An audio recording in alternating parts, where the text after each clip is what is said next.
Self-compassion comes for the reasons why we do the things we do, not for the things we do. Most people, they are looking at self-compassion from the perspective of your behaviors. Say, as an example, that you went into the pantry and you pulled out the bag of Cheetos and you sat on the couch and you ate the whole thing. And then you're beating yourself up and you're like, oh, no, no, no, no. Deb told me that I need to be compassionate. So then you're saying things like, oh, honey, it's okay. It's okay that you ate the Cheetos. It's okay. Now, there's nothing wrong with that, but I'm going to guess that in some way there's a little bit of dissonance there because probably part of you is like, it's not okay that I eat the Cheetos. I shouldn't have eaten the Cheetos. So I ask you to go one level deeper. Okay. I want you to tap into the feelings, fears, and needs that are underneath it. That's where we start going into the dialogue quadrant. So if you were in a situation where you started beating yourself up for eating the Cheetos, I would invite you to take a dialogue quadrant out and sit down and say, what happened here? Because underneath every behavior, every quote, bad behavior, including with our children, there are feelings, fears, and needs, and we need to be the detective. Our behavior is the external manifestation of something happening inside of us. So whether it is that we yell at somebody, whether it's that we run away from a situation because we're too afraid to deal with it, whether we people please, whether we are ruminating in our heads, whether we eat junk food, whether we drink, whether we shop, whatever we do, whatever ways we cope with life, underneath it are feelings, fears, and needs. And here's the thing, I bet you are really, really good at coping. I know I'm really good at coping. I have very good coping mechanisms. And they were high functioning coping mechanisms, high achiever. I'm pretty sharp. I can solve a lot of problems. I'm a good planner. But a lot of things that I do are also ways that I am trying to control my environment. I have to look at those and say, oh, look at me trying to control this situation. What's going on underneath it? Did something happen that made me feel out of control? Is there something I'm worried about? So a dialogue quadrant is a great place to explore that. So whatever our external behaviors are, those are just pointers into ourselves. The compassion comes for the why we did the thing we did. So why I'm trying to control. Oh, there's a part of me that felt really scared. I feel compassion for that part of me that felt scared.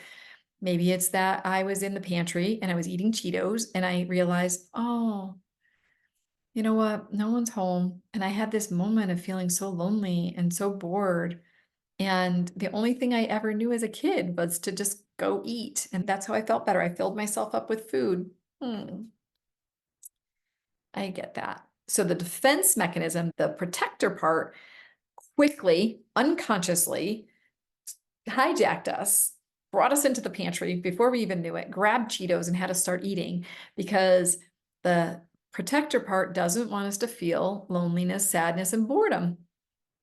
So we have to start saying, oh, protector part, thank you for protecting me. But the reason why I keep doing things like that I don't want to do, like eating all that food, that's not really helping me in the long run. The reason why I do it, I know, is because you don't want me to feel these feelings over here. I think I need to be brave and start to feel these feelings more. Okay. And we ask permission. Can you not do it so quickly so I can maybe first have a conversation with this part of me over here that is feeling sad and lonely and maybe a little bored? And then we start to increase the space between the feeling, okay, the emotion that came up first, and then the reaction. Go eat. You don't have to do it right that moment, by the way. If you don't remember until 3 days later, and all of a sudden you're starting to feel some relief, or a week later, and you say, oh, I want to do the dialogue quadrant, perfect. Go do it then. In fact, it's even better to do it when you're not fully triggered, because when you're fully triggered, it's going to be harder to find all those other voices. It's a little easier to do it in retrospect. So if you find yourself ruminating, that's usually the time to do it. Not when you're in the thick of it. Sometimes in the thick of it, it's just hard to do that. Self-compassion comes for the reasons why we do the things we do, not for the things we do. Okay?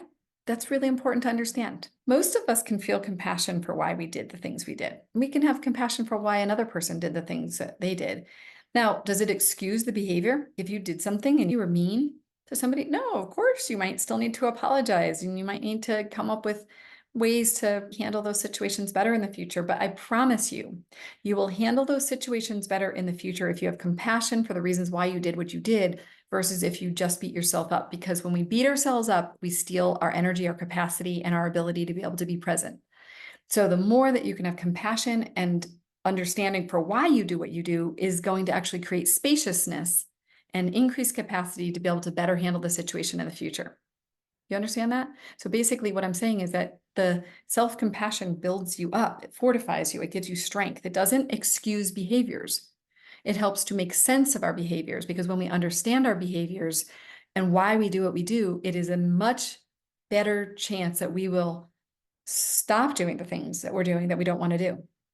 It might take time, but I promise you, it's understanding the feelings, fears, and needs and all the other things underneath it, the reasons why we do the things we do. That is the absolute place where we have to go to be able to move into new action.